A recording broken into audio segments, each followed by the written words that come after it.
ছোটবেলায় গল্পের বইতে পড়েছিলাম সিমলা আর মানালির কথা। তখন মনে হতো এ কি সত্যি কোনো জায়গা নাকি কোনো স্বপ্নের পৃথিবী। বরফে ঢাকা রাস্তাঘাট, পাইন গাছের সারি আর কুয়াশায় হারিয়ে যাওয়া পাহাড়ি শহর। আজ এতদিন পর সেই স্বপ্নকে ছুঁতে যাচ্ছি আমি নিজে। এই যাত্রা শুরু হয়েছে হাওড়া থেকে, ট্রেনে দিল্লি, আর সেখান থেকে সোজা সেই বহুকালের স্বপ্ন সিমলা। একটা শহর যেটা শুধু পাহাড় নয়, যেটা ইতিহাসে মোড়া, রাজকীয় ছোঁয়ায় ঘেরা, যার প্রতিটা রাস্তা, প্রতিটা বাঁক যেন ক্যানভাসে আঁকা এক একটা দৃশ্য। সিমলার সৌন্দর্য এমনই, এখানে এসে মনে হয় সময়টা যেন একটু ধীরে চলে। চায়ের কাপ হাতে নিয়ে রিজে দাঁড়িয়ে সূর্যাস্ত দেখা, টয় ট্রেনে পাহাড় বেয়ে ছোটার সেই অনির্বচনীয় অনুভব, আর কুয়াশার মধ্যে হারিয়ে যাওয়া প্রাচীন ইংরেজ স্থাপত্য, সবই যেন এক জাদুময় অভিজ্ঞতা। এই সফরে পুরো ব্যবস্থাপনায় আছেন আমাদের প্রিয় ট্যুর এজেন্ট শর্মাজি এবং তার টিম ইন্ডিয়া ট্রাভেলিং হাব। তাদের নিখুঁত পরিকল্পনার জন্যই আমরা নির্ভর, নিশ্চিত আর সম্পূর্ণ উপভোগ করতে পারছি এই অসাধারণ যাত্রা। বন্ধুরা, এই ভ্রমণ কাহিনী যদি আপনাদের ভালো লাগে তাহলে দয়া করে আমার চ্যানেলটি সাবস্ক্রাইব করবেন, একটা লাইক দিবেন, আর ভিডিওটি বন্ধুদের সঙ্গে শেয়ার করতে কিন্তু ভুলবেন না। আপনাদের একটি ক্লিকই আমার নতুন ভিডিও বানানোর প্রেরণা। এই ভিডিওতে আমি আপনাদের নিয়ে যাব হাওড়া স্টেশন থেকে শুরু করে দিল্লি হয়ে সিমলা পর্যন্ত একটা দারুণ সফরে। বলবো কিভাবে যাবেন, কিভাবে ট্রেন আর বাসে কানেকশন পাবেন, কোথায় থাকবেন, আর সিমলায় এমন কিছু জায়গা দেখাবো যা না দেখলে এই ট্রিপই অসম্পূর্ণ থেকে যাবে। পথে পথে থাকছে টয় ট্রেনের রোমাঞ্চ, মল রোডের হাঁটাচলা, জাকু মন্দির থেকে বরফে ঢাকা পাহাড়ের দৃশ্য, আর হিমালয়ের কোলে শান্তির খোঁজ। সঙ্গে থাকছে দরকারি ট্রাভেল টিপস, বাজেট গাইড আর আমাদের নিজস্ব অভিজ্ঞতা, যাতে আপনি যখন আসবেন আপনার সফর হবে একদম স্মুথ ও মনে রাখার মতো। তো চলুন আর দেরি না করে রওনা দিই হাওড়া থেকে সিমলার দিকে। জানবো রাস্তা, দেখবো দৃশ্য, আর উপভোগ করব পাহাড়ের সৌন্দর্য। পাহাড়ের রানী সিমলা, একদিকে মেঘে ঢাকা পাহাড়, আরেকদিকে বরফে মোড়া প্রাকৃতিক সৌন্দর্য।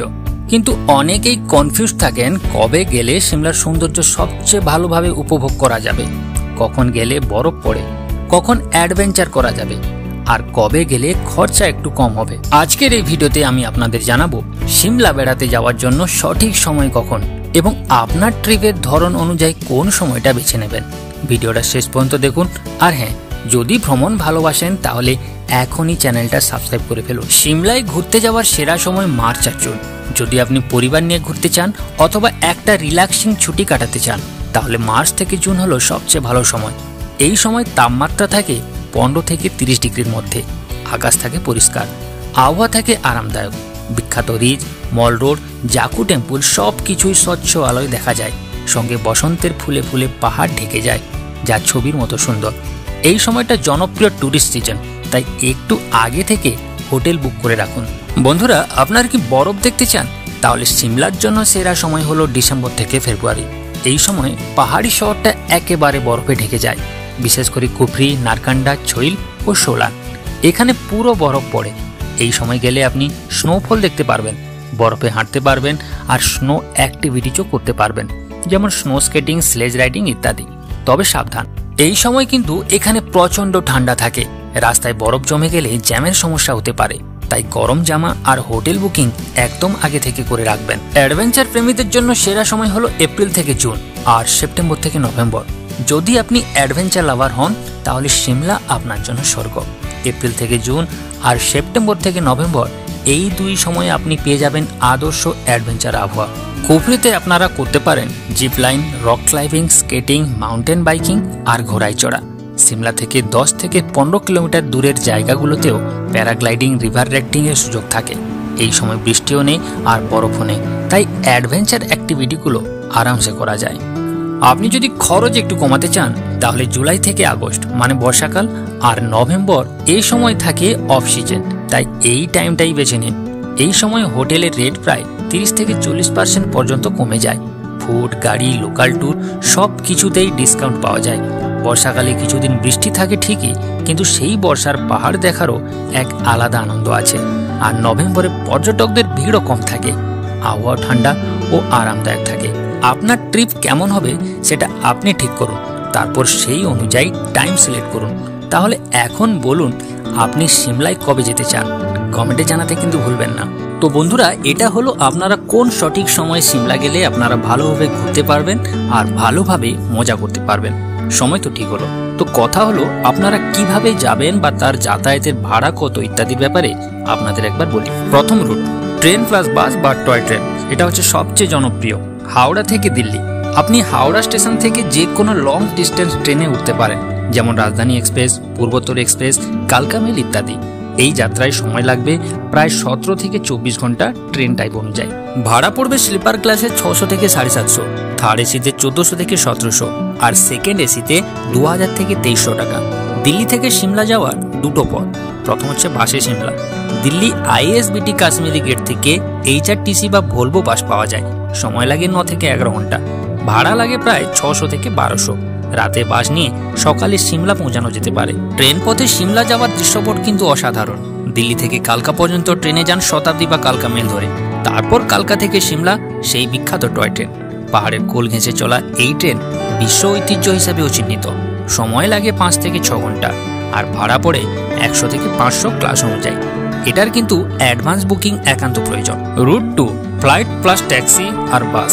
যারা দ্রুত যেতে চান, হাওড়া থেকে কলকাতা বিমানবন্দর, নেতাজি সুভাষচন্দ্র বোস এয়ারপোর্ট, সেখান থেকে সরাসরি ফ্লাইট নিন চণ্ডীগড় পর্যন্ত। সময় লাগে 2.5 ঘন্টা। ভাড়া পড়বে আপনার 4000 থেকে 8000 সিজন ও এয়ারলাইন্স অনুসারে। তারপর রইল চণ্ডীগড় থেকে সিমলা যাওয়ার উপায়। ক্যাব ধরে নিন, যার রেন্ট প্রায় 2500 থেকে 3500। বাসে গেলে 300 থেকে 600 টাকা। সময় প্রায় 3 থেকে 4 ঘন্টা। এই রুটে আপনি সময় বাঁচাবেন, তবে খরচ তুলনামূলক বেশি হবে। তাহলে বন্ধুরা, এই ছিল হাওড়া থেকে সিমলা যাওয়ার পুরো রুট প্ল্যান, খরচের হিসাব আর প্র্যাকটিক্যাল টিপস। আপনি কোন রুটে যাবেন সেটা নির্ভর করে আপনার সময়, বাজেট আর পছন্দের উপরে। তো বন্ধুরা, আমরা কিন্তু গিয়েছিলাম হাওড়া থেকে দিল্লি 12-27-3 NDLS দুরন্ত এক্সপ্রেস ধরে, এবং দিল্লি থেকে সিমলা যাওয়ার জন্য আমাদের পিক আপ করতে আসে ট্রাভেল এজেন্সির গাড়ি আর্টিকা। বন্ধুরা, এই গাড়ি ধরে তো আমরা সিমলা পৌঁছে যাব, কিন্তু এখন কথা হলো ওইখানে গিয়ে থাকবো কোথায়। তো হোটেলের ব্যাপারে একবার আপনাদের জানিয়ে দিই। সিমলা বেড়াতে এসে হোটেল নিয়ে অনেকেই চিন্তায় পড়ে যান। কোথায় থাকবেন, কত দাম পড়বে আর কোন ধরনের হোটেল পাওয়া যাবে। আমরা এই ট্রিপে প্যাকেজের মাধ্যমে গিয়েছিলাম, তাই হোটেল আগে থেকে ট্রাভেল এজেন্সির মাধ্যমে বুক করা ছিল। আমাদের হোটেল 3টি ভিন্ন ক্যাটাগরিতে ভাগ করা হয়েছিল। একটা 2 star deluxe category hotel, 3 star super deluxe hotel আর 4 স্টার লাক্সারি হোটেল। আমরা নিয়েছিলাম 2 স্টার ডিলাক্স রুম, যেটা পরিষ্কার পরিচ্ছন্ন ছিল, বেসিক সুযোগ সুবিধাও ছিল, গরম জল, রুম সার্ভিস আর একটা সুন্দর ভিউ। তবে যদি আপনি নিজের মতো হোটেল বুক করতে চান, তাহলে মল রোড, কাট রোড, নিউ সিমলা, সঞ্জৌলি বা টুটি কান্ডি এলাকার হোটেলগুলো দেখতে পারেন। এখানে 800 টাকা থেকে শুরু করে 5000 টাকার মধ্যেই নানান ক্যাটাগরির হোটেল পাবেন, dormitory, budget hotel, mid range আর লাক্সারি পর্যন্ত। আর যদি আপনি প্যাকেজের মাধ্যমে ঘুরতে চান, তাহলে আপনার বাজেট অনুযায়ী ট্রাভেল এজেন্সির সঙ্গে কথা বলে নিজের পছন্দের ক্যাটাগরির হোটেল বেছে নিতে পারেন। আরামে থাকুন, তাতে মাথা ব্যথাও কম। তাই নিজের পছন্দ আর বাজেট বুঝে সিদ্ধান্ত নিন। আপনার হোটেল, আপনার স্টাইল। তো বন্ধুরা, আমরা সিমলা রওনার পথে আমরা একটা ছোট্ট কিন্তু দারুণ জায়গা ঘুরে দেখেছিলাম। সেটা হচ্ছে পিঞ্জর গার্ডেন, যাকে স্থানীয়রা ইয়াদ পিন্দ্রা গার্ডেন বলেও চেনে। এই গার্ডেনটা অবস্থিত হরিয়ানার পঞ্চকুলা জেলার পিঞ্জরে, চণ্ডীগড় থেকে প্রায় 20 কিলোমিটার দূরে। পাহাড়ি রাস্তা ধরেই সিমলার দিকে যাওয়ার সময় পথেই পড়ে যায় এই মনোরম স্থানটি। তাই ইচ্ছা করলে আপনারাও সময় বের করে ঘুরে আসতে পারেন। এই বাগানটি তৈরি হয়েছিল মুঘল আমলে, প্রায় 17 শতকের দিকে। জানা যায় মুঘল সম্রাট ঔরঙ্গজেবের আমলে এটি নির্মিত হয়েছিল। মুঘল এবং রাজপুত স্থাপত্যের অপূর্ব সংমিশ্রণে তৈরি এই গার্ডেন আজও সেই রাজকীয় সৌন্দর্য বহন করে চলেছে। এই গার্ডেন মোট 7টি টেরেসে ভাগ করা। প্রতিটি স্তরে আলাদা আলাদা থিম আর ফোয়ারা রয়েছে। মনোরম ল্যান্ডস্কেপ, জলধারা আর ঝর্ণা, ফুলের বাগান, রাজকীয় গেটওয়ে, প্যাভিলিয়ন ও পাথরে তৈরি ছাউনিযুক্ত বসার স্থান, আর শিশুদের জন্য আছে চিলড্রেন পার্ক। এই জায়গাটা শুধু ইতিহাস প্রেমীদের জন্য নয়, যারা প্রাকৃতিক সৌন্দর্য ভালোবাসেন তাদের জন্য একদম উপযুক্ত। এর প্রবেশ মূল্য 25 টাকা। গার্ডেনটি সকাল 7টা থেকে রাত 9টা পর্যন্ত খোলা থাকে। এখানে ছবি তোলার জন্য অসাধারণ সব লোকেশন আছে, তাই ক্যামেরা বা ফোনের মেমোরি খালি করে নিয়ে যাবেন। এই জায়গাটা সিমলার পথে একটা ছোট্ট বিরতি নেওয়ার জন্য একদম পারফেক্ট। দেখবেন আপনাদের মনটা ফ্রেশ হয়ে যাবে।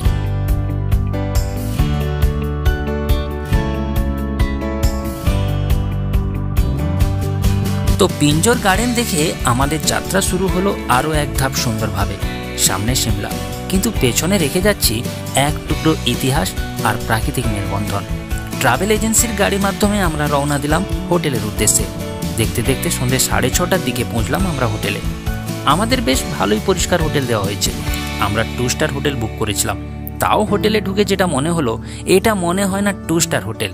রুমগুলো বেশ ভালোই পরিষ্কার পরিচ্ছন্ন এবং রুমের জানলাগুলো দিয়ে সিমলার প্রাকৃতিক সৌন্দর্য এত সুন্দর যা কল্পনা করা যায় না। হোটেলটি বেশ আমাদের দারুণ লেগেছে।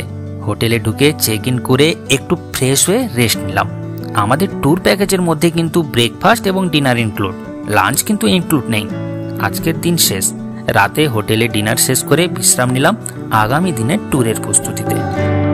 তো নেক্সট ডেতে আমরা ব্রেকফাস্ট সেরে আমরা ঘুরতে বেরিয়ে পড়লাম সিমলার লোকাল সাইট সিন দেখার জন্য। সবার প্রথমে আমরা গেলাম কুফরি। যদি আপনারা সিমলাতে বরফ দেখতে না পান, কুফরিতে গিয়ে কিন্তু আপনারা বরফ অবশ্যই দেখতে পাবেন। হ্যাঁ, সেটা যদি আপনারা নভেম্বর, ডিসেম্বর, জানুয়ারি, ফেব্রুয়ারিতে আসেন, কারণ কুফরির হাইট 8,923 ফিট। সবার আগে আমরা চলে এলাম কুফরি ভ্যালিতে। বরফে মোড়া পাহাড়, ঠান্ডা হাওয়া আর অফুরন্ত সবুজ ঘেরা বন, এক কথায় অপূর্ব। এখানে চাইলে আপনি ইয়াক রাইডিং উপভোগ করতে পারেন। পাহাড়ি পথে এই যাত্রা রোমাঞ্চে ভরপুর ছিল। ওখান থেকে তারপর গেলাম আপেল অর্চিড দেখতে। গাছ যেন ছবির মতো সাজানো, লাল টসটসে আপেলের বাগান। চাইলে এখান থেকে অর্গানিক আপেল কিনেও নিতে পারেন আপনারা। এরপর ওখান থেকে আমরা হাজির হলাম কুফরি ওয়ার্ল্ড, যেখানে রয়েছে নানা ধরনের অ্যাডভেঞ্চার অ্যাক্টিভিটিজ, স্লেজিং, স্কিইং এবং রোপওয়ের অ্যাডভেঞ্চারের পুরো প্যাকেজ। কুফরি ঘোরার পর এবার চলুন আপনাদের সিমলার লোকাল সাইট সিং একবার দেখাই। পায়ে হেঁটে আমরা গেলাম সিমলার মল রোড এবং সিমলা রিচ। বিকেলের সময় এই সব জায়গা ঘোরার মজাই আলাদা। আপনাদের অবশ্যই আসা উচিত এই সব জায়গায়।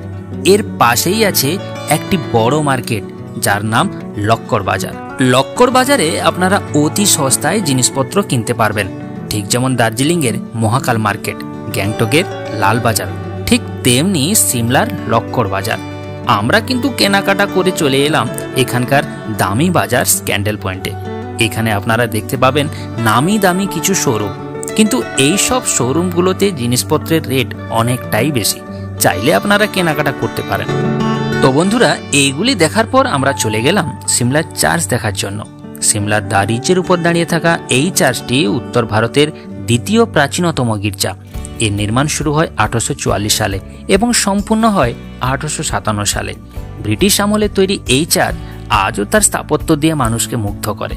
এছাড়াও চার্চটির বিশাল ক্লক টাওয়ার, তার গম্ভীর পরিবেশ যেন এক ধরনের অতীতের স্পর্শ পাওয়া যায়। এই চার্চের সামনে কিন্তু 3 ইডিয়ট সিনেমা শুটিং হয়েছিল। চার্চ দেখে আমরা গেলাম সিমলার কালীবাড়ির দিকে। কালীবাড়ি মন্দির এখানকার জাগ্রত মন্দির। কালীবাড়ি মন্দির থেকে আমরা গেলাম এখানকার জাকু মন্দিরে। জাকু টেম্পল বেসিক্যালি হনুমানজির মন্দির। সিমলার সবচেয়ে উঁচু পাহাড়ের চূড়ায় অবস্থিত জাকু টেম্পল, যেটি সমুদ্রপৃষ্ঠ থেকে 8,000 ফুট উচ্চতায় অবস্থিত। এখানে রয়েছে 108 ফুট উঁচু এক বিশাল হনুমানজির মূর্তি, যা অনেক দূর থেকেই চোখে পড়ে। এটি ভারতবর্ষের অন্যতম উচ্চতম হনুমান মূর্তি। পুরাণ মতে রামায়ণের সময় হনুমানজি এই পাহাড়ে কিছুক্ষণ বিশ্রাম নিয়েছিলেন। সেই থেকেই এই স্থানটি পবিত্র বলে মনে করা হয়। মন্দিরের উঠার পথ কিছুটা খাড়া, তবে এখন রয়েছে জাকু রোপওয়ে। 5 মিনিটে আপনি পৌঁছে যেতে পারবেন পাহাড়ের চূড়ায়। আরেকটি মজার দিক হলো এখানে কিন্তু প্রচুর বানর আছে, তাই সাবধানে একটু চলাফেরা করতে হয়। এখানে আছে ছোটদের জন্য একটি পার্ক।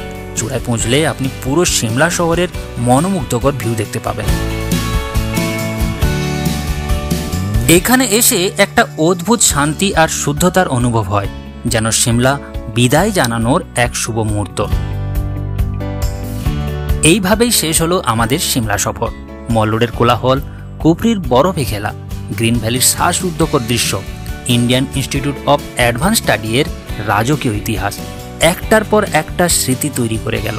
সিমলা শুধু একটা ভ্রমণ নয়, একটা অনুভব, পাহাড়ের কোলে কিছু নির্জন, কিছু আনন্দময় মুহূর্ত কাটানোর নাম। আশা করি আমাদের এই যাত্রা আপনাদের ভালো লেগেছে।